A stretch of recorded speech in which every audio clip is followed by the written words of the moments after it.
முன்னொரு காலத்துல ஒரு காட்டுல சோட்டு அப்படிங்கிற மான் வாழ்ந்துகிட்டு இருந்துச்சு. அதுக்கு காட்டுல வாழ்ந்துகிட்டு இருக்கிறது ரொம்ப தனியா இருக்கிற மாதிரி தோணுச்சு. இந்த காடு எவ்வளவு பெருசா இருக்கு, ஆனா எனக்கு என்னமோ ரொம்ப தனியா இருக்கிற மாதிரியே தோணுது. எனக்குன்னு நண்பனு யாருமே இல்ல.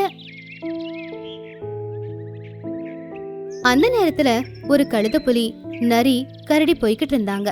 தனியா எதுக்கு நீ இருக்க? எங்களை நண்பராக்கிக்கோ. உன் கூட இருக்கிறதுக்கு நாங்க இருக்கல்ல. நான் உங்க கூட நட்பா பழகணுமா? உங்களுடைய வேலையை மத்தவங்கள கஷ்டப்படுத்துறது, அவங்க சாப்பாடு திருடுறது, அவங்களுக்கு ரொம்ப தொந்தரவு கொடுக்கறது. உங்க கூட நான் நட்பு பழகுனேன்னா அது எல்லாத்த விட பெரிய தப்பு.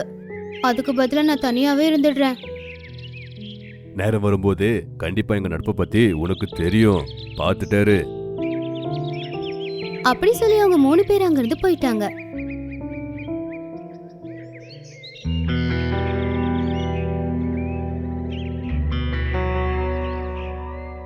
கொஞ்ச நேரத்துக்கு அப்புறமா அந்த மான் பக்கத்துல ஒரு யானை குட்டி. அதுக்கு சோட்டுவோட வயசுதான் இருக்கும். ஹலோ மானு, என் பேரு ஜம்போ யானை. இன்னைக்குதான் இந்த காட்டுக்கு வந்திருக்கேன்.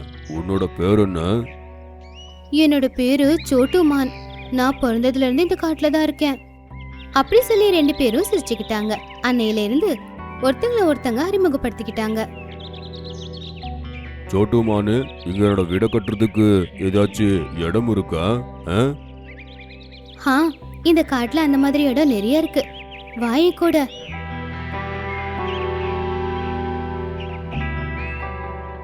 மான் யானைய ஒரு இடத்துக்கு கூட்டிட்டு போச்சு. அந்த இடம் பச்சை பசேல்னு ரொம்ப அமைதியாவும் இருந்துச்சு. அடேங்கப்பா, இங்க நான் பிடிச்ச மாதிரி என்னோட வீட நான் கட்டிக்கலாம். ஆமா நண்பா, நானும் இதுல உனக்கு உதவி செய்யறேன். நண்பி, எனக்கு பிடிச்ச வீட நான் கட்டிக்கிறேன். எதுக்கு உனக்கு சும்மா கஷ்டம்? அப்படி சொன்னாலும் மான் யானைக்கு உதவி செய்யணும் அப்படிங்கிற முடிவை மாத்திக்கல.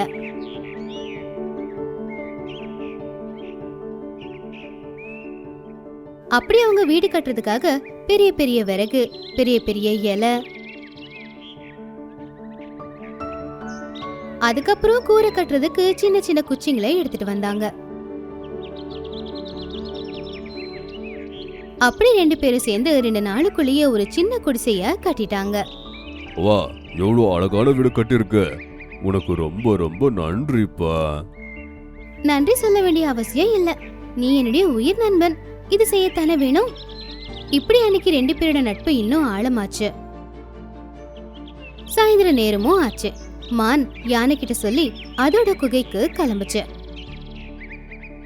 மான் தினமும் யானையோட வீட்டுக்கு வரும். 2 பேரும் நாள் பூரா சேர்ந்துதான் இருப்பாங்க. ஆனா ஒரு நாள் சோட்டு மான் யானைய பார்க்க வரல. அதனால யானை வருத்தப்பட்டுச்சு. அப்ப அது நேராவ மானோட குகைக்குள்ள வந்துச்சு. அட, என்னாச்சு சோட்டுமானு, நீ எதுக்கு வீட்டுக்கு வரல? ஜம்போ, எனக்கு ரொம்ப வலிக்குது. என்னால எழுந்துச்சு நிக்க கூட முடியல. அப்போ யானை சோட்டுவ தொட்டு பார்த்துச்சு. சோட்டுவுக்கு ஜுரம் அடிச்சுக்கிட்டு இருந்துச்சு. ஐயோ, உனக்கு ரொம்ப காய்ச்சல் அடிக்குதே. அப்படி சொல்லி யானை கொஞ்சம் யோசிச்சுது. அப்புறமா சொல்லுச்சு, நான் இப்பவே வரேன். அப்படி சொல்லி அது அங்கிருந்து போச்சு. சோட்டு யானைக்காக காத்துக்கிட்டு இருந்துச்சு.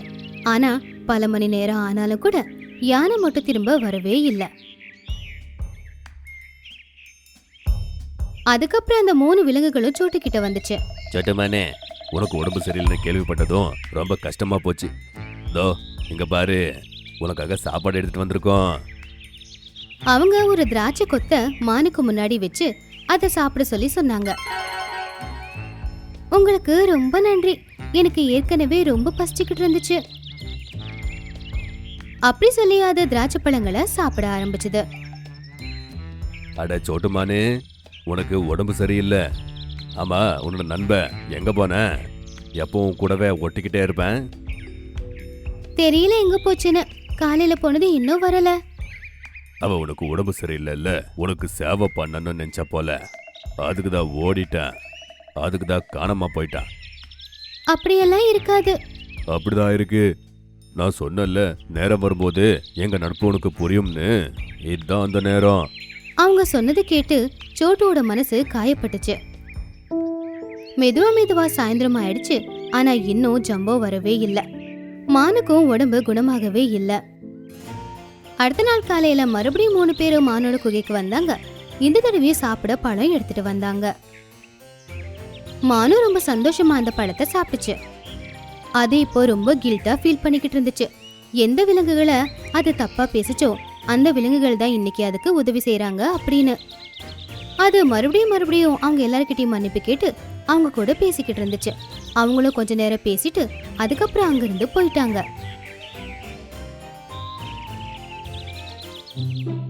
ரொம்ப ஆயிடுச்சு. எப்போ வரைக்கும் வேலை பார்த்துட்டே இருக்கிறது?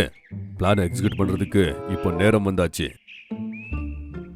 சாயந்தர நேரம் மான் தனியா இருக்கும்போது ஜம்போ யானை அங்க வந்துச்சு. யானைய பார்த்த உடனே சோட்டுவுக்கு கோவம் ரொம்ப அதிகமாச்சு. எதுக்காக வந்தீங்க? உயிரோடு இருக்கனா செத்துட்டேனா பாக்குறதுக்காகவா? அப்படி எதுக்கு சொல்ற நண்பி? என்கிட்ட பேசாத. நண்பன்னா உடம்பு முடியாத நேரத்துல கூட இருந்து சேவை செய்யணும். அதை விட்டுட்டு இப்படி ஓடி போறவன நண்பன்னு சொல்ல மாட்டாங்க. நான் யாரெல்லாம் பார்த்து தப்பா பேசுதேனோ அவங்க தான் எனக்கு 2 நாளா சாப்பாடு கொடுத்துட்டு இருக்காங்க. இப்போ வரைக்கும் உனக்கு ஒண்ணுமே புரியல. அதுக்கு தான் நீ கோவமா இருக்க. உன்னை விட்டு நானு எங்கேயும் ஓடி போகல. எனக்கு தெரியும் உனக்கு டெங்கு ஜுரம் வந்திருக்குன்னு. அப்புறம் உனக்கு 3 நாள் தான் பாக்கி இருக்கு. வீட்டுல இதுக்கு மருந்தை நான் வச்சிருந்தேன்.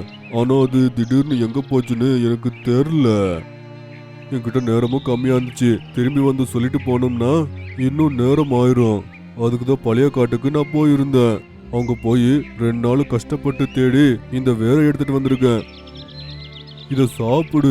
உனக்கு ஜுரம் கம்மி ஆகலன்னா நான் என்னோட நல்ல நண்பிய நான் இழந்துருவேன். அது கேட்டு சோட்டுவோட கண்ணுல இருந்து கண்ணீர் கொட்டுச்சு. அது அந்த மருந்தையும் சாப்பிட்டுச்சு. என்ன மன்னிச்சிடு ஜம்போ. உன்னுடைய நட்பை நான் எப்படி சந்தேகப்பட்டேன்னு எனக்கே தெரியல. ஆனா உண்மையே சொல்றேன், உன்னை பார்த்தது எனக்கு சந்தோஷமா தான் இருந்துச்சு. அவங்க 2 பேரும் கொஞ்ச நேரம் பேசிக்கிட்டு இருந்தாங்க. அதுக்குள்ள சோட்டுவுக்கு உடம்பு சரியாயிடுச்சு. அட இங்க பாரு, எனக்கு உடம்பு முழுசா குணமாயிடுச்சு. அதுக்கப்புறம் அதை எழுந்துச்சு நின்னுச்சு. சந்தோஷமா எகிரியும் குதிச்சுது. அவங்க இப்பதான் அந்த குகையை விட்டு வெளியே வந்தாங்க. அப்ப அவங்க 3 பேரும் சிங்கத்து கூட அங்க வந்துகிட்டு இருந்தாங்க.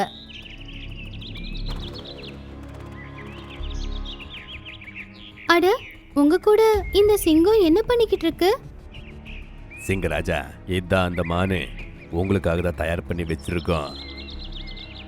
அதை கேட்டு சோட்டு ஷாக் ஆயிடுச்சு. இப்பதான் அதுக்கு புரிஞ்சது அவங்க 3 பேரும் அதை எதுக்காக கவனிச்சாங்க அப்படின்னு. என்னோட ஃபேவரட் சாப்பாடு மான் அப்படின்னு சொல்லி சிங்கம் மானை சாப்பிடுறதுக்கு முன்னாடி வந்துகிட்டு இருந்துச்சு.